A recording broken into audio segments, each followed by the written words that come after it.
এমনিতেই নাচনে বুড়ি, তার উপর ঢুলের বাড়ি।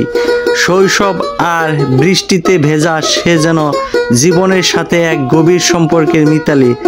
এমন একটা দৃশ্য দেখে মনে পড়ে গেল শৈশবে ফেলে আসা বাপ দাদার সাথে হাটে গিয়ে বৃষ্টির দিনে বন্ধুদের সাথে ভিজে ভিজে দুষ্টুমি করা। হ্যালো বন্ধুরা, আশা করি সবাই ভালো আছেন। ফেসবুকের এই প্রদীপ বিশ্বাস প্রোফাইল থেকে আপনাদেরকে জানাই বৃষ্টি ভেজা স্মৃতিময় শুভেচ্ছা। বন্ধুরা, আমি আজকে এসেছি বহু পুরাতন নগরী ধামরাইয়ের প্রাচীন ও বিখ্যাত একটি সাপ্তাহিক হাট বাজারে। প্রতি সপ্তাহে বৃহস্পতিবার খুব ভোরবেলা থেকে এই বাজার শুরু হয় আর শেষ হয় সূর্যাস্তর পরে। এছাড়া সপ্তাহের প্রতিদিনই ভোরবেলা শুরু হয় বাজারটি।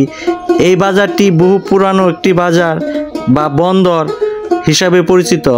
ধামরাইয়ের কাকিলাজানি নদীর পাশে এই হাট বাজারটি কবে বসেছে তার আনুমানিক খবর পাওয়া যায়নি।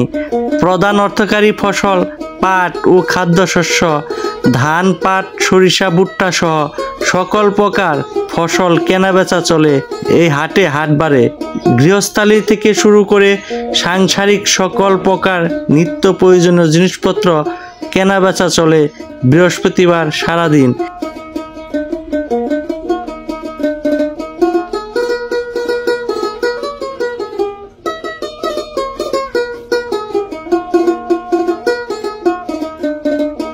বহু প্রাচীনকাল থেকেই জনপ্রিয়তা পেয়ে আসছে এই হাটের ময়দা রুটি ও জিলাপির। একটি রুটির ওজন প্রায় হাফ কেজি। এত বড় রুটি এখানে বিক্রি করে, সাথে ডাল, ভাজি।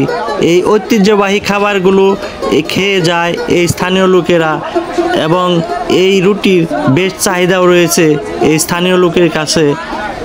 স্থানীয় লোকেরা এই হাটে ধান পাট বিক্রেতাগণ তাদের পণ্য বিক্রয় শেষ করে খেতে বসে খোলা বাজারে এই রুটির হোটেলে এবং খাওয়া শেষ করে বাড়িতে নিয়ে যায় রুটি ও জিলাপি, যা আজও চলমান রীতি হিসাবে বয়ে চলছে, যা স্থানীয় এলাকাবাসীর সংস্কৃতির ধারক বাহক হিসাবে আজও ধারণ করে আসছে।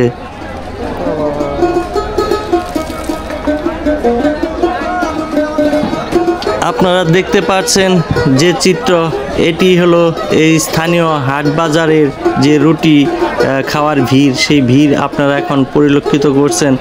এখানে প্রচুর ভিড় জমেছে, মানুষ সিরিয়াল ধরে দাঁড়িয়ে রয়েছে খাবারের জন্য, অথচ তারা বিক্রি করে বা মানুষের চাহিদা অনুযায়ী পরিবেশন করে শেষ করতে পারছে না। এত ভিড় এই রুটি এবং জিলাপির মাঝে, রুটি জিলাপির দোকানগুলোতে। এভাবেই বড় তাওয়ার মাঝে কাঠের আগুন দিয়ে এই রুটিগুলোকে সেঁকা দিয়ে পরিবেশন করানো হয় এবং রুটিগুলো খেতেও বেশ সুস্বাদু, যে কারণে প্রচুর চাহিদা রয়েছে।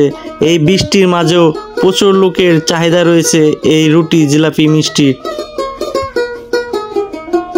ইতিহাস ও সংস্কৃতি হচ্ছে দেশ ও দেশের মানুষের শেকড়। এই ইতিহাস এবং সংস্কৃতির ধারক বাহক হিসাবেই মানুষ তার জীবন চালায় এবং পরিচালিত করে এবং ইতিহাস ও সংস্কৃতিকে আঁকড়ে ধরে মানুষ বেঁচে থাকে আজীবন। দেশ, এলাকা ও দেশের মানুষ এলাকার মানুষকে সঞ্চালিত করে এই সংস্কৃতি।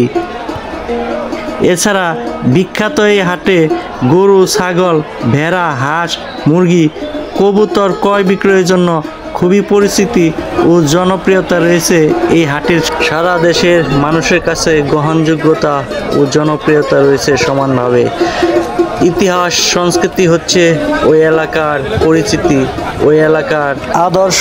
তাই আমাদের এই আদর্শকে বুকে ধারণ করে বাঁচতে হবে, সামনের দিকে এগোতে হবে।